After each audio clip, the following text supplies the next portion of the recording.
Hola, ¿cómo están? Bienvenidas y bienvenidos a Aprende en Casa. Espero que estén tan emocionados como la maestra Gaby Rivas y yo por comenzar con esta sesión de lengua materna español para sexto grado. Maestra Gaby, bienvenida. María, qué gusto saludarte y espero que se encuentren de la mejor forma posible, alumnas y alumnos. Me alegra poder volver a saludarlos hoy en su clase de lengua materna español. A mí también me emociona muchísimo comenzar ya con esta clase, Gaby. Antes de iniciar propiamente, les recuerdo que si por algún motivo no pudieron acompañarnos en la sesión anterior o si quieren repasar o fortalecer un aprendizaje, pueden ver las clases anteriores en el portal de Aprende en Casa que aparece en pantalla. Muy bien. Niñas y niños, de ser posible, aprovechen esa posibilidad durante todo el ciclo escolar. Clases a la carta. Así que parece una gran oportunidad, aprovéchenla. Así es, María. Qué bueno que hagas esa recomendación. Y Gaby, si no tienes inconveniente, me gustaría comentar algo relacionado con la clase de ayer. En particular, con un aspecto del reportaje Peligra la diversidad lingüística de México, que estuvimos aquí leyendo. Claro que sí, María. ¿Y de qué se trata? De que parece como si las personas olvidáramos con frecuencia cosas relevantes, como la diversidad lingüística. Después de la clase de ayer me quedé pensando en que yo, como hablante de español, casi nunca tengo en mente la existencia de las otras lenguas que, además, según nuestra Constitución, poseen el mismo estatus legal. Y te confieso que eso me hizo sentir muy triste, pues no saber hablar ninguna lengua originaria, siendo que nací en el 10º país con mayor diversidad lingüística a nivel mundial. Y me parece también muy triste imaginar que cuando muere una lengua, pues muere una cultura completa. Así es, María. Cuando muere una lengua, muere una cultura. Pues la diversidad lingüística implica también diversidad cultural, es decir, formas específicas de percibir la realidad y de vivirla. Por eso debemos respetar y fomentar su uso.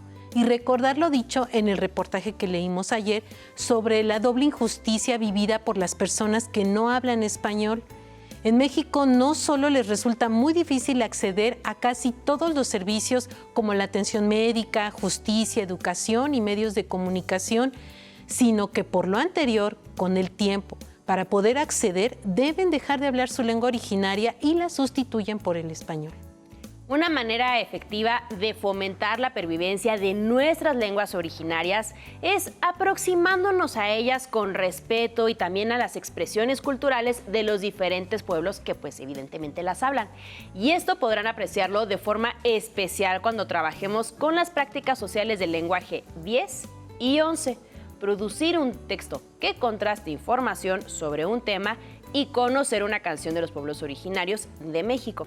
Y durante el curso leeremos diversos poemas escritos en alguna lengua originaria, por ejemplo, de Nezahualcóyotl o de Cuacuatzin, Natalia Toledo, Natalio Hernández, Xocoyotzin y también de Mardonio Carballo. Y a todo esto, Gaby, ahorita que me estoy acordando, ¿cuál es el propósito de esta sesión? Leeremos y analizaremos textos del ámbito de estudio y reflexionaremos sobre la lectura y el análisis de esta clase de textos. Estudiantes en casa, recuerden que esta es la segunda parte de la sesión y que ayer trabajamos la primera. Gaby, eso se escucha muy atractivo. ¿Y qué materiales vamos a necesitar? Cuaderno, libro de texto de español, algo con que anotar y, de ser posible, un diccionario. Recuerden tenerlo siempre a la mano durante esta clase y también al leer o al estudiar otras asignaturas.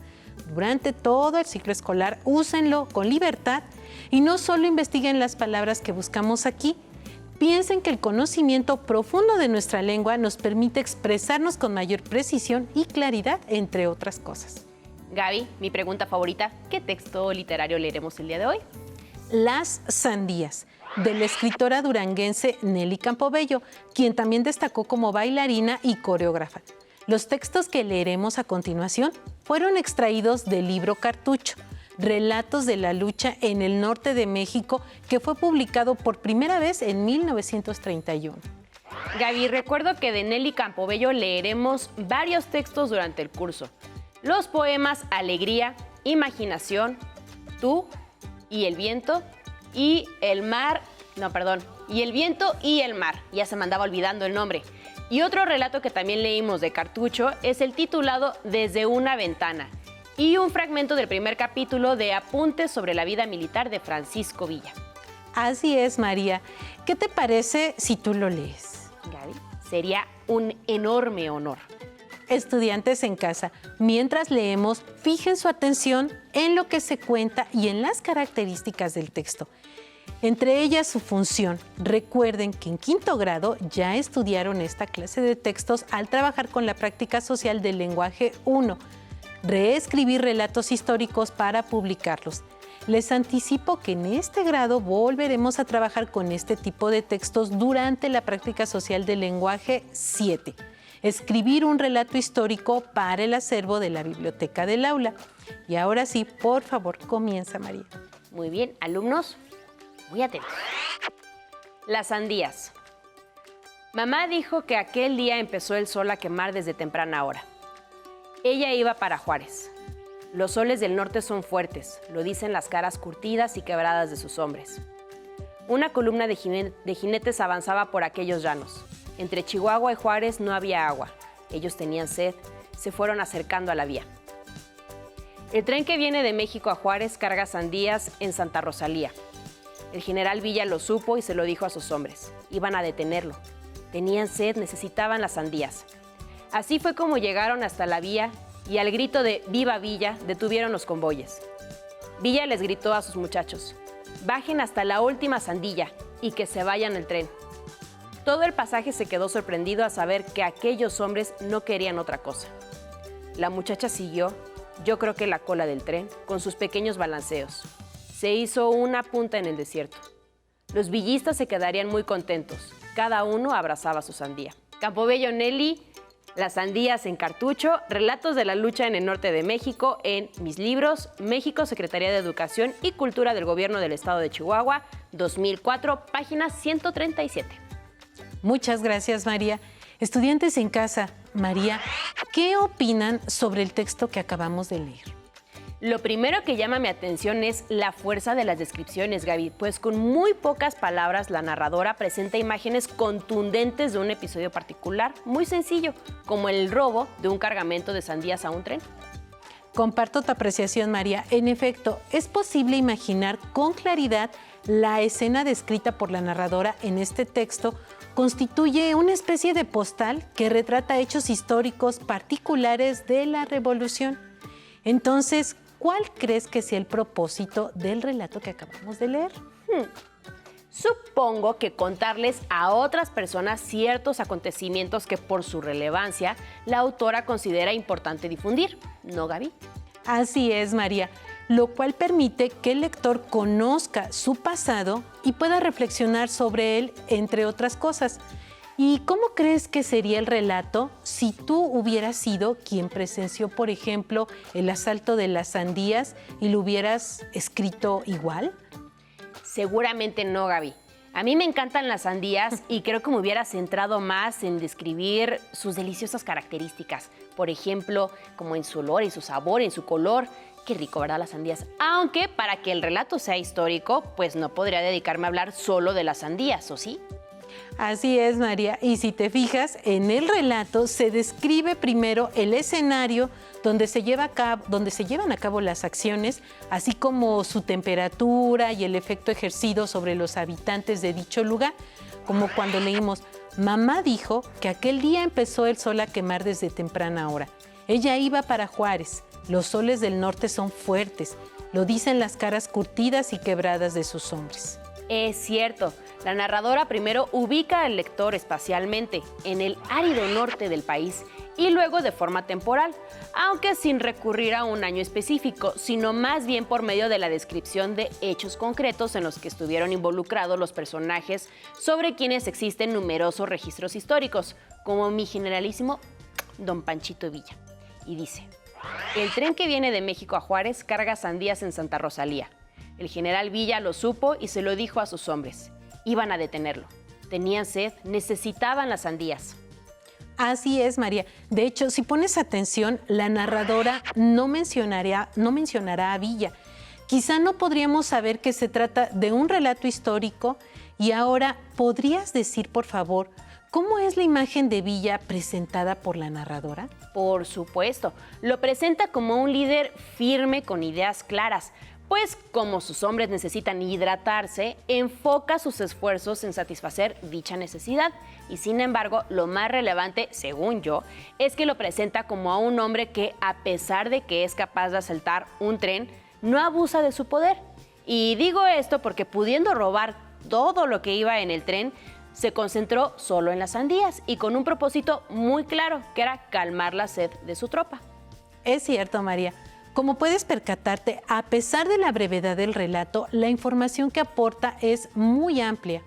Y ahora, antes de pasar a la siguiente actividad, les pido por favor a las y los estudiantes en casa que se den un momento para recordar qué entrevistas han leído y elaborado, con qué propósitos y qué elementos las componen.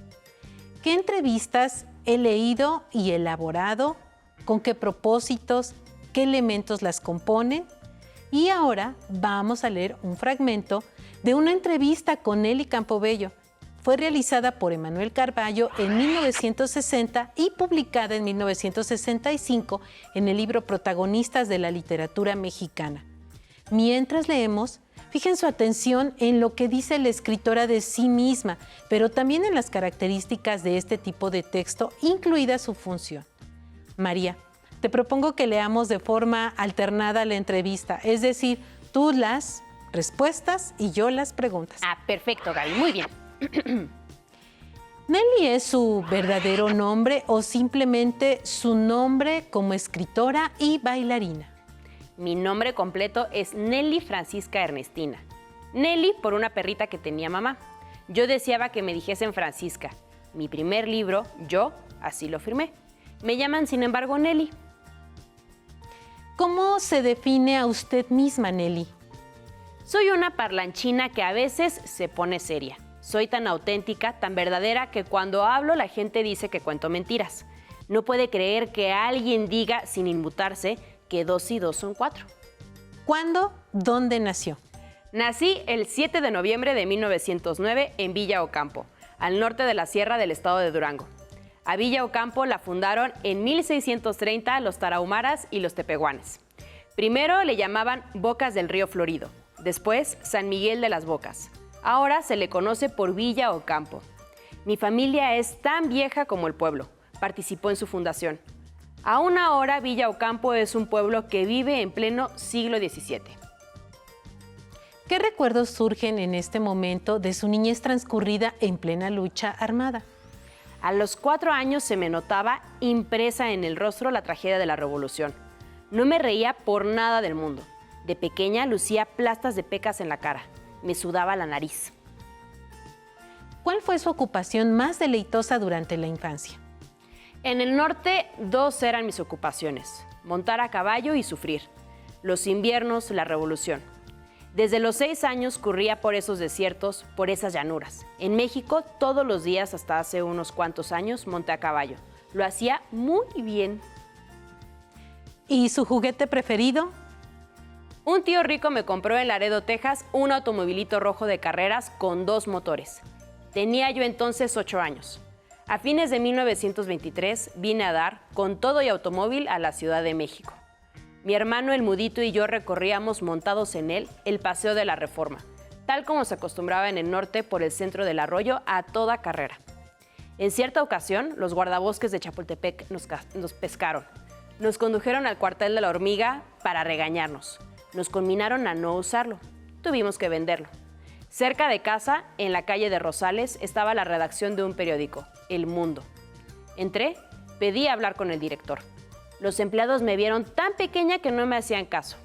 Penetré a base de ruegos e insolencias a la oficina del director. Allí estaba frente a mí Martín Luis Guzmán. Vestía de gris.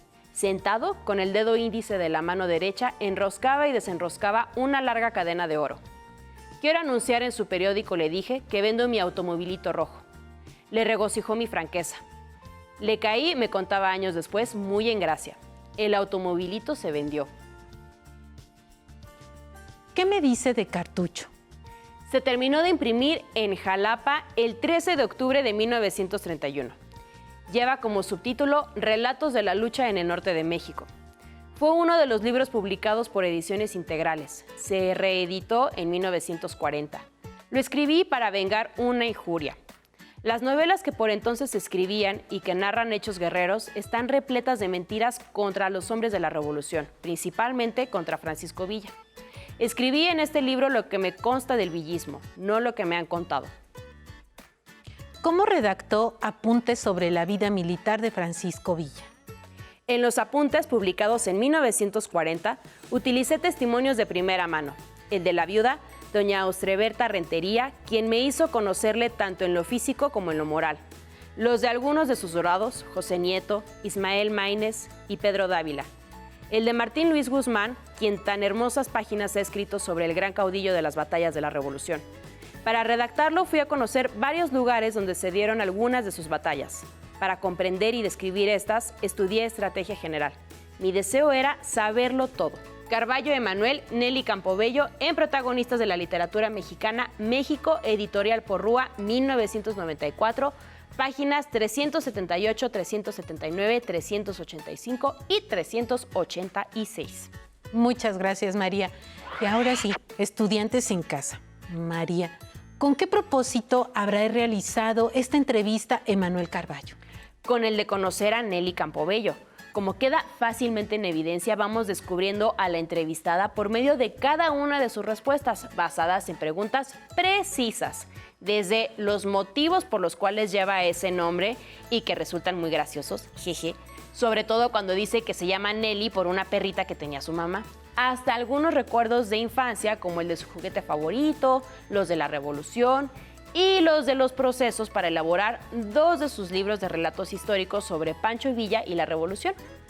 Es cierto, María. En particular, me gustaría destacar lo de las preguntas precisas, pues antes de hacer una entrevista es necesario planearla y reflexionar con calma sobre las preguntas, ya que son la base de una entrevista efectiva. Estudiantes en casa, ¿cuál creen que sea el valor de esta entrevista en particular?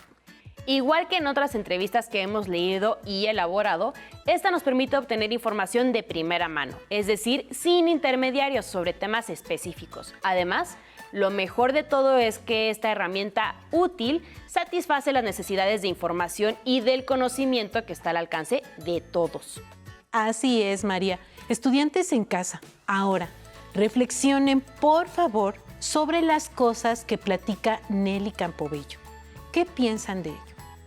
Lo primero, Gaby, que llama mi atención es el tono íntimo con el que responde, pues platica cosas de su vida que de otra forma quizá no podríamos haber averiguado a menos que hubiéramos sido personas cercanas a ella, como sus recuerdos de infancia vinculados con la Revolución, cuando dice, por ejemplo, a los 4 años se me notaba impresa en el rostro la tragedia de la Revolución. No me reía por nada del mundo. Y en el norte 2 eran mis ocupaciones, montar a caballo y sufrir, los inviernos, la Revolución.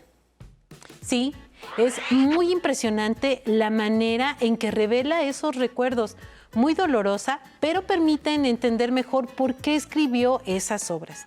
Ahora, estudiantes en casa, ¿qué piensan sobre la forma en que Campobello cuenta que elaboró cartucho y apuntes sobre la vida militar de Francisco Villa? Fíjate, Gaby, que me encanta que nos platique todo lo que hizo, desde su proceso de investigación y de creación. Por ejemplo, en los apuntes publicados en 1940, utilicé testimonios de primera mano. El de la viuda, doña Austreberta Rentería, quien me hizo conocerle tanto en lo físico como en lo moral.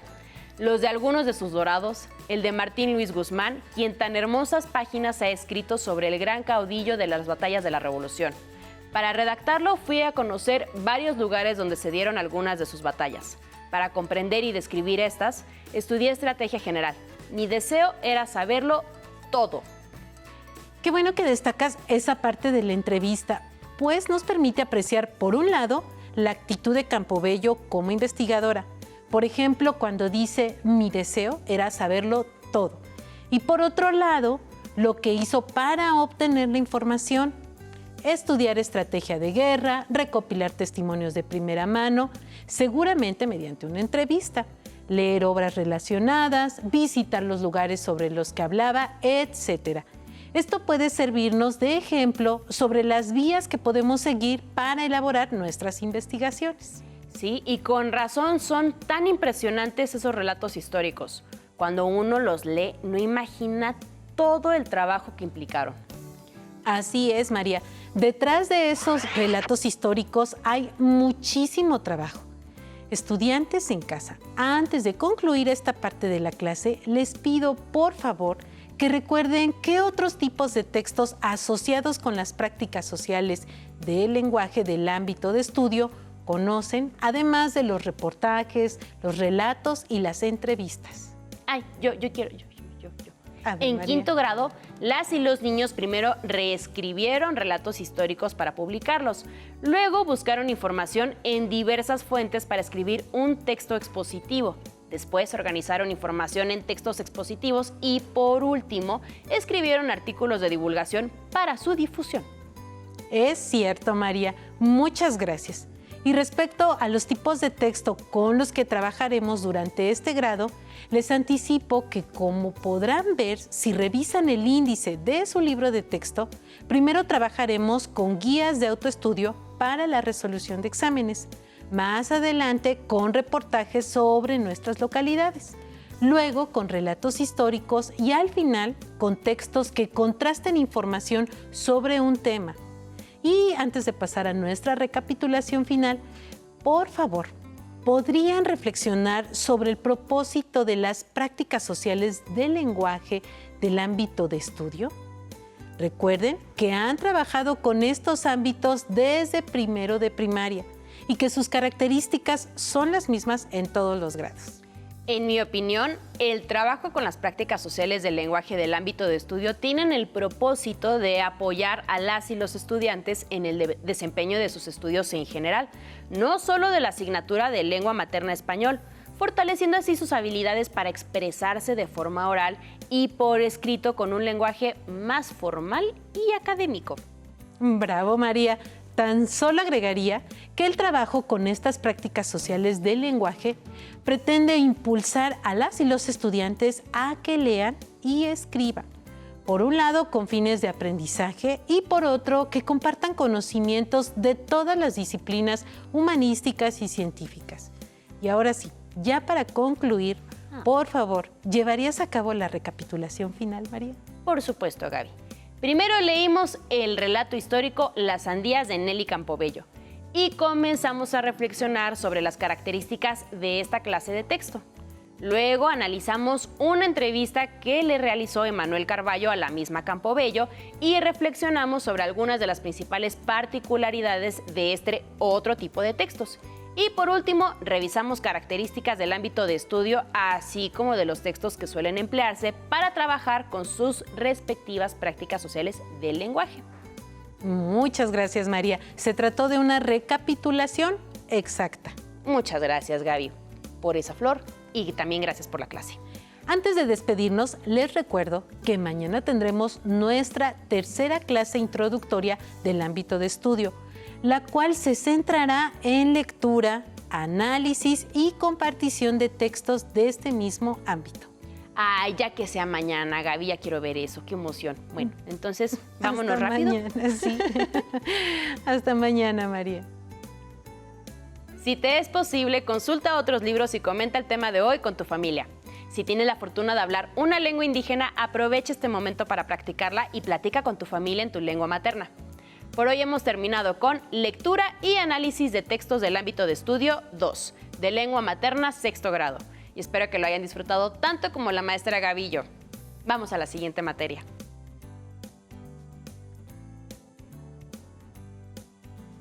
Nos vemos hasta la próxima. Pero antes, a movernos un poco.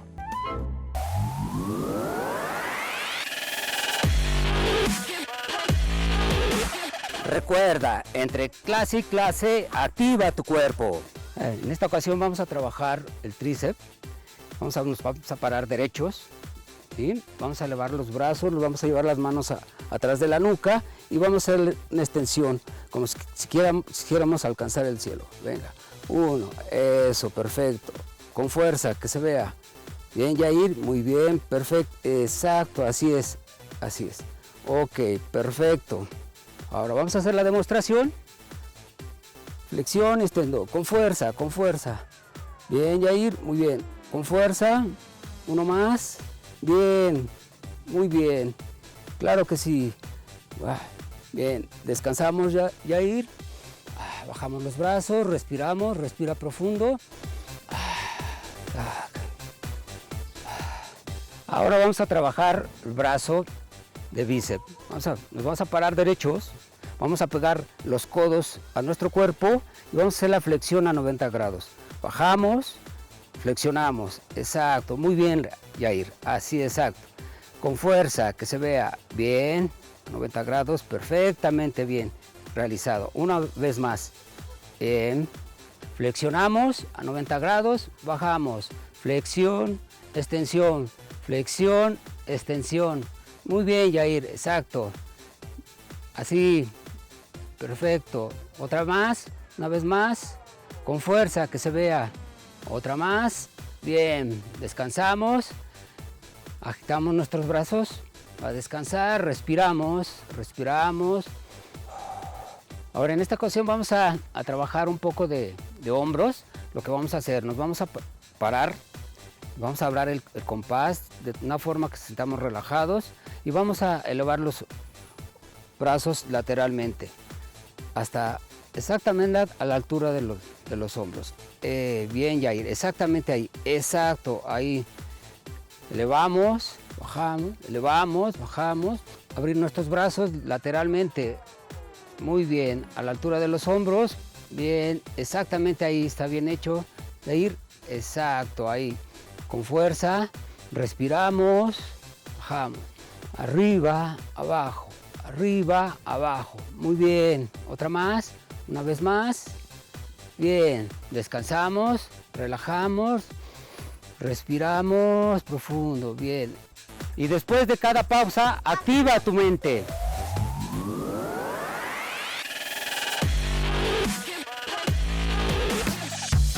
Si no tienes el libro de texto o necesitas ayuda para responder las preguntas, contáctanos.